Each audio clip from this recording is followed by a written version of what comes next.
2 दूनी 4 में हमारी कोशिश ये होती है कि उत्तर दक्षिण पूरब पश्चिम यानी चारों दिशाओं की तमाम बड़ी खबरें जो शाम 4 बजे तक की हैं वो आपके सामने परोस दें, जिससे कि आप कोई भी खबर मिस ना कर पाएं। बिल्कुल, तो दिन भर की तमाम बड़ी खबर, बड़ी हलचल, उस पर हमारी लगातार नजर बनी हुई थी और उस तमाम बड़ी खबरों को समेटकर हम इस खास बुलेटिन 2 दूनी 4 में लेकर आए हैं। तो खबरों के इस फुल डोज में, इनफैक्ट सुपर डोज में आप बने रहे हमारे साथ। शुरुआत करते हैं आज की पहली खबर से, कॉमनवेल्थ गेम्स, जहां से लगातार भारत के लिए खुशखबरी सामने आ रही है। इंग्लैंड के बर्मिंघम में खेले जा रहे 22वें कॉमनवेल्थ गेम्स के आखिरी दिन की शुरुआत भारत के लिए शानदार रही है। जी हां, आपको बता दें, शटलर पीवी सिंधु ने अपने बेहतरीन खेल से देश को गोल्ड मेडल दिलाया है। फाइनल में उनका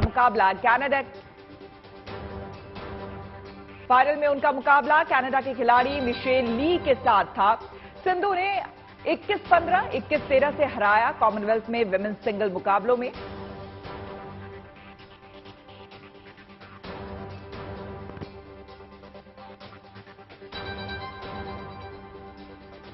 आपको बता दें कि सिंधु ने 21-15, 21-13 से हराया कॉमनवेल्थ में विमेंस सिंगल मुकाबलों में। सिंधु का यह पहला गोल्ड मेडल है। इससे पहले 2018 में साइना नेहवाल ने कॉमनवेल्थ में विमेंस सिंगल का गोल्ड जीता था। वहीं खेल के 9वें दिन भी भारतीय खिलाड़ियों ने शानदार प्रदर्शन किया और 5 गोल्ड मेडल देश के नाम किए। वर्ल्ड चैंपियन मुक्केबाज निखत जरीन, अमित पंघल और नीतू घंगस ने गोल्ड मेडल पर मुक्का जमाया। यही नहीं, मेंस ट्रिपल जंप में एल्डोस पॉल ने 17.03 मीटर की बेस्ट छलांग लगाकर गोल्ड मेडल अपने नाम किया, जबकि इसी इवेंट में अब्दुल्ला अबू बकर ने 17.02 मीटर की सर्वश्रेष्ठ छलांग के साथ सिल्वर मेडल हासिल किया। यानी कि एक ही इवेंट में गोल्ड और सिल्वर दोनों भारत के नाम रहे। इसके अलावा टेबल टेनिस के मिक्स डबल्स में शरद कमल और श्रीजा अकुला ने स्वर्ण पदक दिलाया। भारत की झोली में अब तक 56 मेडल आ चुके हैं, जिनमें 19 गोल्ड मेडल हैं, 15 सिल्वर हैं और 22 ब्रॉन्ज मेडल शामिल हैं। और अब भारत मेडल टैली में चौथे पायदान पर पहुंच चुका है। बीइंग एन एथलीट, एक एथलीट की लाइफ में हार जीत तो चलते रहती है, बट मतलब मैंने कभी हार नहीं मानी है और उस चीज के लिए मैं मतलब अपने आप को बहुत प्राउड फील करती हूँ कि मैंने हार नहीं माना है और लगी रही हूँ, मेहनत करते रही हूँ। मुझे पता था कि I always believe that everything happens for a good reason. मेरे जो भी मेरे साथ हो रहा था उस टाइम, मैंने बस एक ही मतलब सोच रखा था कि जो भी हो रहा है अच्छे के लिए ही होगा, निखत तू बस मेहनत करते रहे, और मैंने वही किया। तो आज इतनी मेहनत के बाद आज जाके मैं परफॉर्मेंस दे पा रही हूँ, तो बहुत अच्छा लग रहा है मुझे। जी, आफ्टर ओलंपिक्स में इस मेडल को काफ़ी मानता हूं, क्योंकि ये बहुत ज़रूरी था। ओलंपिक्स के बाद इतने टूट गए थे कि मेरे कोच ने मुझे जो संभाला है, उनको मैं ये मेडल बहुत ही बताना चाहूँगा कि आपकी ये मेहनत आज थोड़ा सा रंग लेके आई है। अपने देश के लिए मैं गोल्ड लेके आ पाया हूँ और ओलंपिक के बाद ये काफ़ी महत्व रखता है ये मेडल। उसकी भरपाई तो नहीं कर पाएगा, लेकिन मुझे काफ़ी स्ट्रॉन्ग बना देगा, क्योंकि ओलंपिक्स ही हैं और मैं अपने देश के लिए वहाँ मेडल नहीं लेके आ पाया था। तो मैं बिल्कुल ट्राई करूँगा कि मैं नेक्स्ट ओलंपिक में अपने देश के लिए बहुत अच्छा मेडल लेके आऊँ। मुझे बहुत सपोर्ट मिला है मेरी फैमिली का, और मेरे पापा को तो मुझे बहुत ही ज़्यादा सपोर्ट मिला है। उन्होंने विदाउट पे होके मेरी ट्रेनिंग करवाई इतने सालों से, और उन्होंने कभी भी ये नहीं सोचा कि भाई लड़की है तो नहीं करेंगे। उन्होंने मुझे बहुत ही ज़्यादा सपोर्ट किया है, गेम में भी और डाइट में, हर एक चीज़ में बहुत सपोर्टिव है मेरे लिए। बहुत खुश है वो ये मेडल देख के, गोल्ड मेडल देख के बहुत ही ज़्यादा खुश है। उन्हें यही फील हो रहा है कि मेरी जगह वही आए हैं, वही मतलब इतना खुश है कि वही लग रहा है कि हाँ उनके गले में ही है अभी वो मेडल। बहुत खुश हो रहे हैं अभी। इंग्लैंड के बर्मिंघम में खेले जा रहे 22वें कॉमनवेल्थ गेम्स अब अपने आखिरी दौर में पहुंच गए हैं। आज इन गेम्स का आखिरी दिन है। बैडमिंटन प्लेयर पीवी सिंधु ने इस आखिरी दिन भारत को एक गोल्ड मेडल दिला दिया। फाइनल में उनका मुकाबला कनाडा के खिलाड़ी मिशेल ली से था। सिंधु ने उन्हें 21-15, 21-13 से हराया।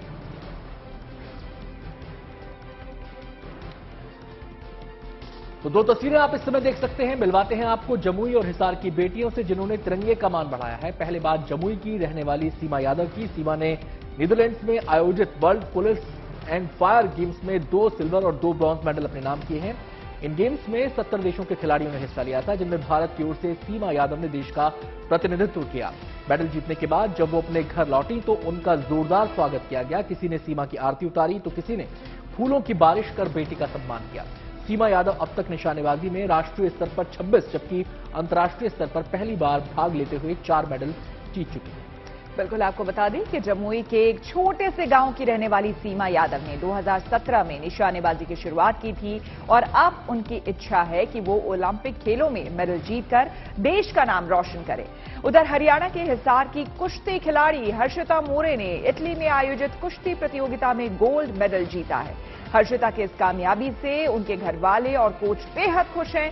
इससे पहले भी हर्षिता ने कई अन्य प्रतियोगिताओं में मेडल जीते हैं। सीमा यादव की तरह ही हर्षिता भी ओलंपिक खेलों में हिस्सा लेकर देश के लिए मेडल जीतना चाहती है। शूटिंग मेंटली गेम है सर, उसमें आपको फिजिकली कुछ ज़्यादा स्ट्रांग नहीं करना पड़ता, वो सिर्फ माइंड का गेम है। और माइंड को स्ट्रांग करने के लिए बहुत सारे एक्सरसाइज वगैरह होते हैं और हमारे जो कोचेस हैं वो बहुत अच्छे हैं। हमारी फैमिली बहुत सपोर्ट करती है हमें, मम्मी भाई सबने मेरा बहुत साथ दिया है यहाँ तक पहुँचने के लिए, क्योंकि जब तक घर से सपोर्ट नहीं होगा, अगर मेरा दिमाग अगर थोड़ा सा भी खराब हुआ तो शूटिंग पूरा खराब हो जाता है।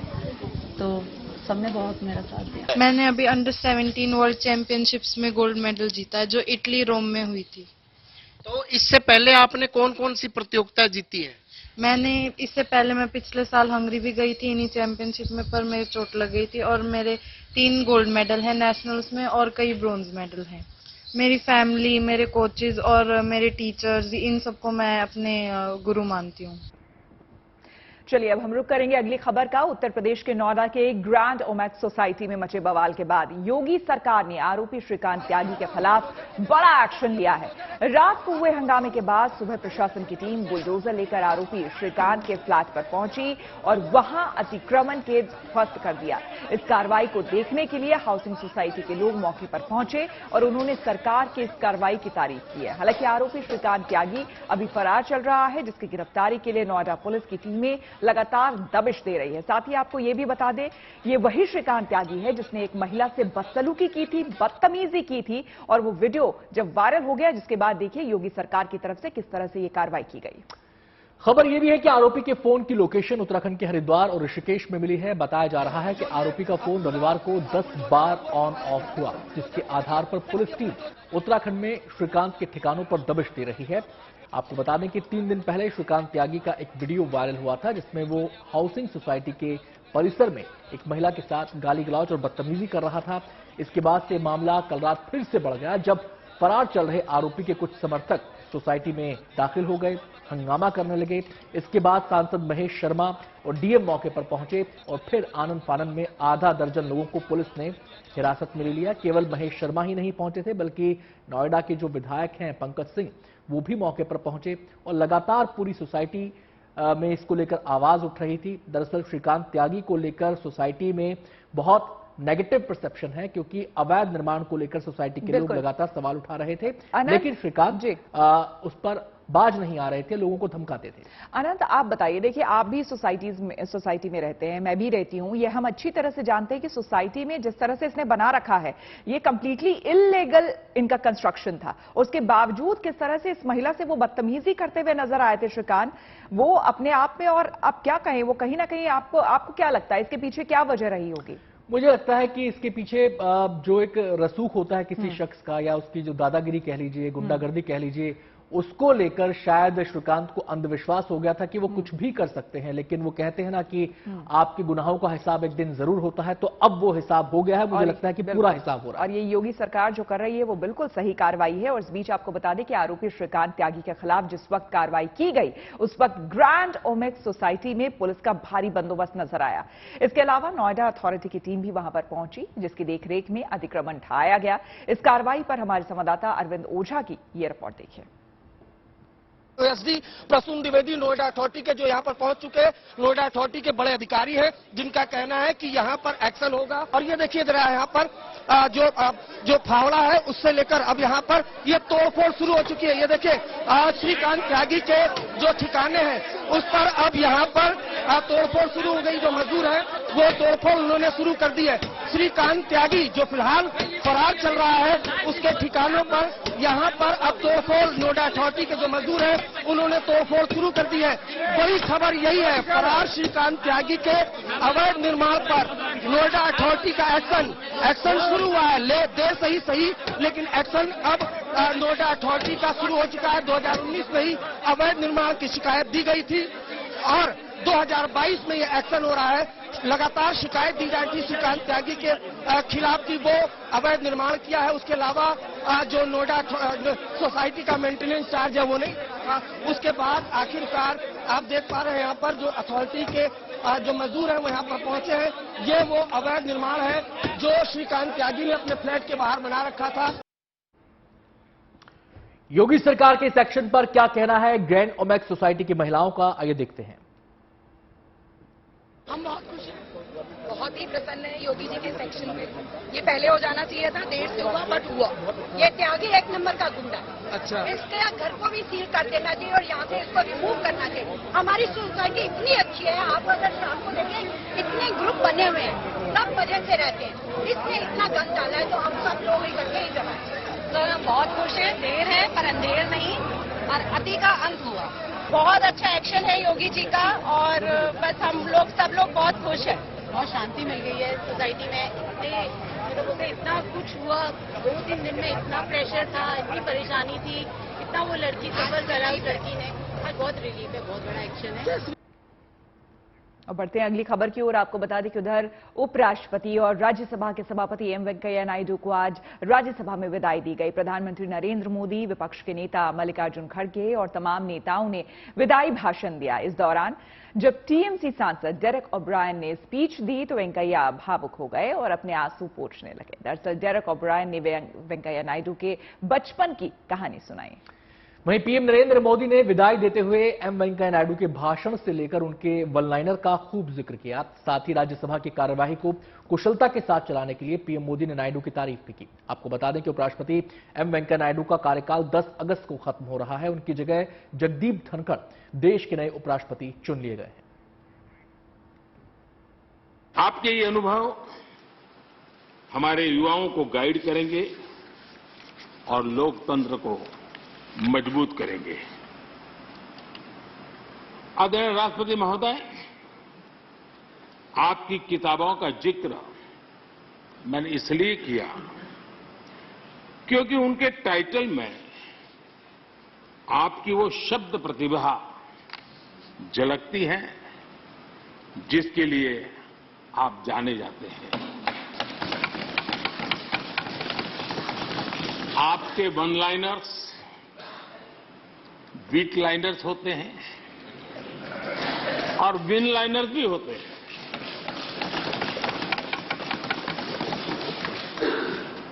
यानी उसके बाद कुछ और कहने की जरूरत ही नहीं रह जाती।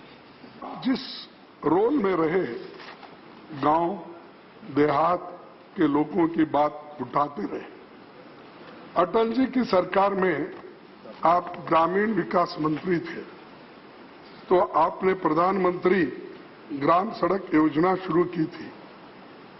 हमारी यूपीए सरकार ने इसे आगे बढ़ाया क्योंकि ये गांव वालों के लिए बहुत फायदेमंद था। 1987 में अटल जी ने कहा था कि राज्यसभा में रहे बिना राजनीति की ट्रेनिंग पूरी नहीं होती। आप तो भाग्यशाली हैं जो इसके सदस्य और संरक्षक दोनों बने हुए हैं। सदस्य भी बने और संरक्षक भी बने। ये जो अटल जी का कहना था वो आपने पूरा कर दिया। और अब बात सावन के आखिरी सोमवार की। भोलेनाथ के दर्शन के लिए सुबह से ही देश भर के शिव मंदिरों में भक्तों का तांता लगा रहा। कश्मीर से कन्याकुमारी तक भक्तों का जोश देखते ही बन रहा है। इस मौके पर सभी 12 ज्योतिर्लिंगों के दर्शन करने के लिए देश के कोने कोने से लोग पहुंचे। महाकाल की नगरी उज्जैन में भी अंतिम सोमवार के मौके पर बड़ी संख्या में श्रद्धालु पहुंचे। रात 2:30 बजे से ही मंदिर के कपाट खोल दिए गए थे और पुजारियों ने सुबह बाबा का फलों के रस और पंचामृत से अभिषेक किया। इसके बाद भस्म आरती हुई और फिर बाबा का विशेष श्रृंगार किया गया। उधर आपको बता दें कि देवघर के बाबा बैद्यनाथ धाम में भी जलाभिषेक के लिए श्रद्धालुओं की 10 से 15 किलोमीटर लंबी लाइन लगी हुई है। उम्मीद जताई जा रही है कि आज 2.5 से 3 लाख लोग बाबा का जलाभिषेक कर सकते हैं। भक्तों की भीड़ को देखते हुए देवघर धाम में सुरक्षा के कड़े इंतजाम किए गए हैं। अतिरिक्त पुलिस बल की तैनाती के अलावा ड्रोन और सीसीटीवी के जरिए भी निगरानी की जा रही है। तो वहीं वाराणसी में भी बाबा विश्वनाथ के दर्शन के लिए देश के कोने कोने से लोग पहुंचे हैं। सुबह सवेरे ही विशेष पूजा के बाद जलाभिषेक की शुरुआत हो गई। आपको बता दें कि सावन के चौथे और आखिरी सोमवार पर एकादशी और रवि योग का संयोग बन रहा है। ऐसे में इस दिन का महत्व और अधिक बढ़ गया है, लिहाजा ज्यादा से ज्यादा संख्या में लोग शिवालयों में जलाभिषेक के लिए पहुंचे। जहां जहां मंदिर है वहां भक्तों की जमावड़ा, भक्तों का सैलाब देखने को मिलता है। महाकाल मंदिर ज्योतिर्लिंग में भी आज भस्म आरती के समय काफी भक्तों की तादाद यहाँ देखी गई। भगवान की जो परंपरा अनुसार पंचामृत पूजन, रसों से भगवान का स्नान, भस्म स्नान, भांग से भगवान का श्रृंगार और भगवान की दिव्य मंगला आरती संपन्न की गई, जो भगवान महाकालेश्वर के हजारों भक्तों ने उसका दर्शन लाभ प्राप्त किया। चौथी सोमवारी को पूजा जो है सो एक प्रकार का चंद्रमा की जो शक्ति होती है वो शुक्ल पक्ष में अत्यधिक ताकतवर होता है। जो चंद्रमा के शक्ति को देखते हुए ये सोमवारी जो है सो एकादशी तिथि को शुरू हो रहा है। एकादशी तिथि में चंद्रमा बहुत ताकतवर होता है। और महाराष्ट्र के कई जिलों में आपको बता दें कि बीते 24 घंटे से हो रही भारी बारिश से हालात बिगड़ गए हैं। इन जिलों में लोगों की मदद के लिए प्रशासन की टीमें लगी हुई हैं। नागपुर में जोरदार बारिश के बाद नाले उफान पर आ गए हैं और निचले इलाकों में लोगों के घरों में पानी घुस गया है। इस बारिश का असर ट्रैफिक पर भी देखने को मिला है। जो लोग सुबह सुबह जरूरी काम के लिए घरों से निकले, उन्हें पानी से भरी सड़कों से होकर गुजरना पड़ा। वहीं हिंगोली में भी कमोबेश ऐसे ही हालात दिखाई दिए। वहां मूसलाधार बरसात से कई गांवों का संपर्क मुख्यालयों से कट गया। खेत खलिहान तक पानी में डूब गए। हिंगोली के कुछ इलाकों में सड़कों पर 3 से 4 फीट तक पानी भरा हुआ है, जिसकी वजह से लोगों को आने जाने में दिक्कत हो रही है। मौसम विभाग के मुताबिक कोंकण और मध्य महाराष्ट्र के कई इलाकों में भारी बारिश की संभावना है। इस बारिश की वजह से कई इलाकों में बाढ़ जैसे हालात पैदा हो सकते हैं। नदी के किनारे रहने वाले लोगों को सावधानी बरतने के लिए कहा गया है। मौसम विभाग की इस चेतावनी के बाद प्रशासन को भी अलर्ट कर दिया गया है।